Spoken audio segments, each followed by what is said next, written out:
Good morning and welcome to the AM briefing for the Fairview incident. We have behind me our incident commander, Chief Josh Jansen, RSO Sergeant Brandy Swan, Emergency Management Department Shane Reichart, and our CAL FIRE Riverside County Unit Chief Weiser. So we'll go through the lineup. They'll give their updates. We'll keep the Q&A to the end. So let's go ahead and start off with Chief Jansen.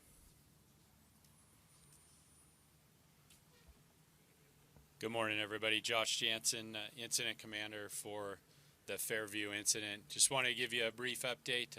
The fire is now 5,000 acres, still at 5% contained, and open fire on all sides of the fire, still threatening several communities.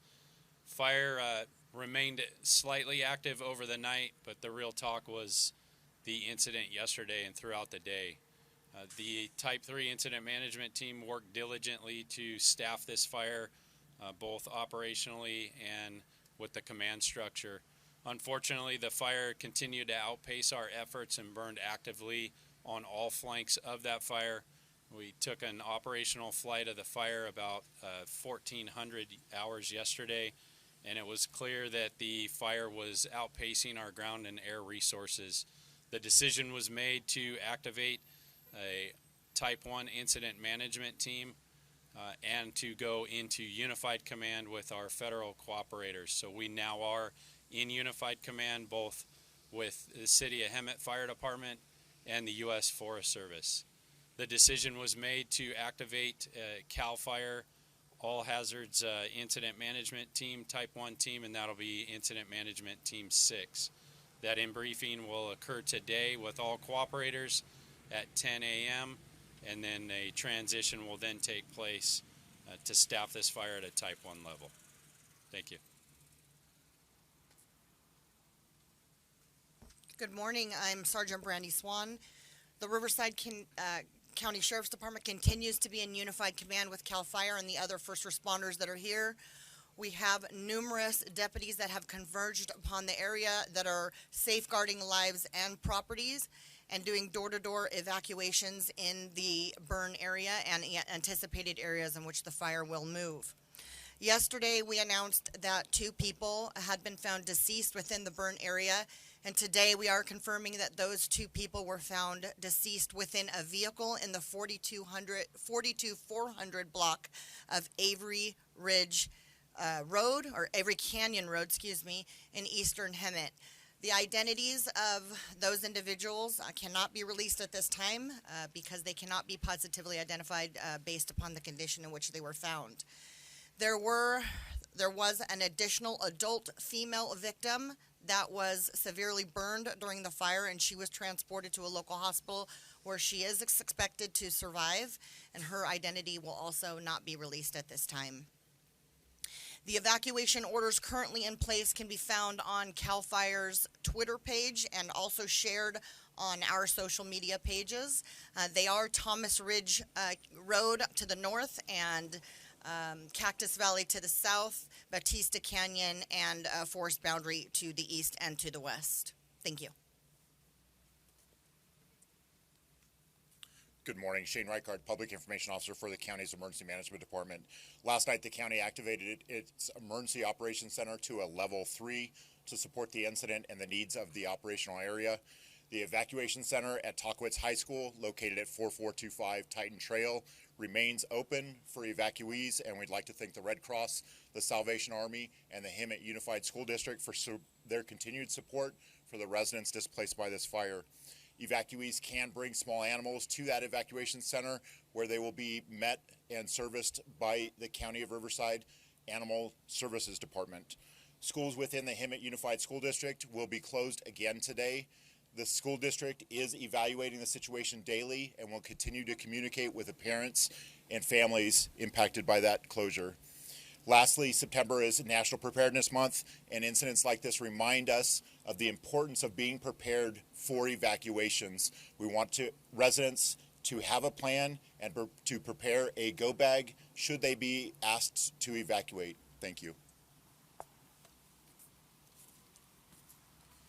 My name is Bill Weiser. I'm the fire chief for Riverside County Fire Department and the CAL FIRE Riverside Unit. I want to make sure everyone understands that we continue to have full support here locally, regionally, at the state and federal level. We continue to have plenty of resources to continue fighting this fire as it continues to expand and will affect other communities. I want to ensure that the public understand our need to follow evacuation warning and orders as they're given. And I personally want to thank Chief Eddie Sell from the city of Hemet for his continued support and everything they've done.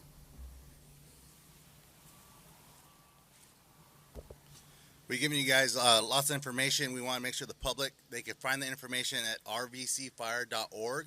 They can follow us on social media, Facebook and Twitter, and that's at CAL FIRE RRU. Again, that's rvcfire.org and at CAL FIRE RRU. At this time, we'll do a Q&A. What can you tell us about the victims? Were they related? Because the question was, what can we tell us about the victims? Unfortunately, we aren't able to positively identify the victims at this time, but we do believe that they were from the same family. The question was, were they trying to escape? And yes, it appears as though the two victims that were found inside the vehicle were trying to flee from the fire. The third person we have identified as also a family member, and she is an adult female, and she was found outside of the vehicle. Sergeant, it looks like the car they were in was removed from the scene. Is that correct? Who has that? What's the purpose of that? The question is that was the vehicle that they were found in removed from the scene, and yes, that vehicle was towed for evidence so that we could process both the interior and the exterior of the vehicle.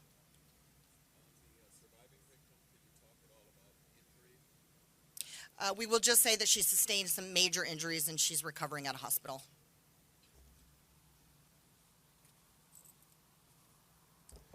Do we have any? Go ahead. The Unified Command and the bringing in the incident team, how is this supposed to turn things around as far as, the chief had said that the fire was outpacing the resources. How is this going to address that? So the question is about our incident management team. I'm going to direct that to one of our chief officers.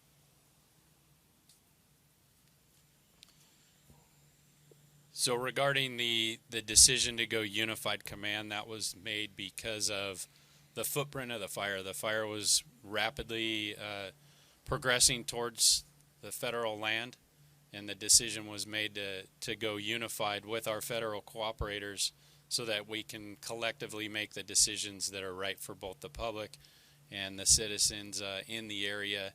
Knowing that the fire's footprint was going to grow and end up on their land, it was the right decision to go unified with them.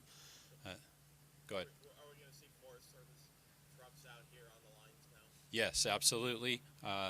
We'll have resources from all agencies from the southern and central and most likely northern part of the state, and that's going to be a cooperative effort throughout our cooperative agreement throughout the entire state. So yes, you will also see our U.S. Forest Service partners at our briefings. They will be equal partners moving forward on this incident. Yesterday you mentioned a potential about 7,000 acres. Is that where it stands now, or is it potentially larger? Yeah, I estimated that I had a feeling that the fire would at least consume about 7,000 acres, and that's probably within reason still today. The fire did mellow out a little bit overnight, but we have full anticipation that the fire will grow again today, so that number could exceed 7,000. We'll see. Can you talk about the investigation? Southern California Edison talked about some circuit activity on Monday. So I can't speak specifically to the investigation other than the fact that our CAL FIRE law enforcement and prevention officers are working unified with our Riverside Sheriff's Department to conduct the investigation, and that investigation is going to take several days before we have any answers. Talk about where this fire started and what that area is like. started near Fairview and Batista. It's kind of a rural area with some orange groves. Unsure the exact place where it started. What did your investigators, or what did Edison tell your investigators about this circuit activity report that they? I have no details on any of that other than seeing one post in the social media. I have no details on any talk between Edison and our agency. What do you expect the fire behavior to be today? We anticipate through our fire weather forecasting and our models that the fire will do the same thing it did yesterday and be just as active as it was yesterday. And same thing as yesterday was what? What I mentioned previously is the fire burned actively on all flanks of the fire. That fire was what we call spotting across our lines. So we did a lot of diligent work the night before throughout the entire night with our dozers, put in very good control line, and the fire still spotted across those control lines in multiple areas of the fire. That was one of the key factors that I pointed out when we conducted our operational flight, that even our line that we constructed in multiple areas of the fire was not holding due to the weather conditions, the drought-stricken fuels we talked about, and the fire spotting outside those lines. Crews worked very diligently again throughout the night, have put in a lot of good control line again. Out in front of the fire, Rouse Ridge was the main area we worked last night, and we will do our best to control that at those lines, but I do anticipate very active fire behavior again today. So I'd like to point out, the homes that have survived had a great defensible space around them. Our EMD partners just talked about being ready to pack and go and evacuate, but it's also equally important to harden your home and be prepared and provide that defensible space to give us the opportunity to defend your home and an opportunity to get in and out of your homes to do our jobs. Thank you. Which way is the fire burning and what's in its way? The fire's burning in all directions on all flanks. I was hoping the sheriff's department could talk about the evacuations if people are heeding those warnings or if they're finding people still staying. The question is whether people are heeding the warnings of the evacuations. And it just depends. There are plenty of people that are choosing to shelter in place. We have gone to over 3,700 homes to make notifications. And I would say maybe a quarter of those people are actually leaving.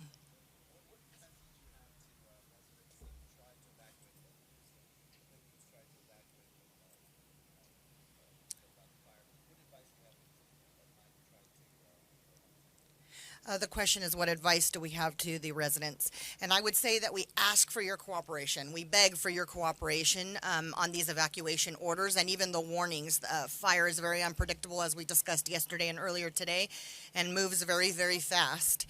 And we really need for you to gather your belongings. If you're close to the fire or in an evacuation warning, get yourself ready and get yourself prepared to leave in the event that an evacuation order comes into place.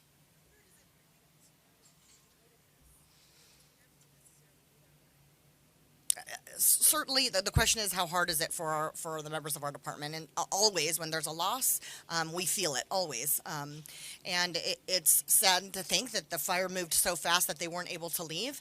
And our condolences are with the family and the friends of those two victims. Have there been any looting arrests or trespassing arrests, that kind of thing? The question is, have there been any looting arrests or trespassing arrests? And no, our deputies are diligently patrolling all of the streets from the evacuation orders, up and down each street all day and all night since the evacuation orders have been in place on Wednesday. And I want to elaborate a little bit on the fire conditions out there, where a lot of people are still out there in the area. They're watching the fire. People really need to understand how critical these fires are moving nowadays. They're moving at a rate of spread where people can't get away from these fires anymore. So we ask residents, please, if you live in these areas, if you've been in an evacuated area, please leave that area, because if you think you have time to escape, you really don't. So that's going to conclude the press briefing for now. We will have these, our ICs and leaders for Q&A afterwards. Thank you.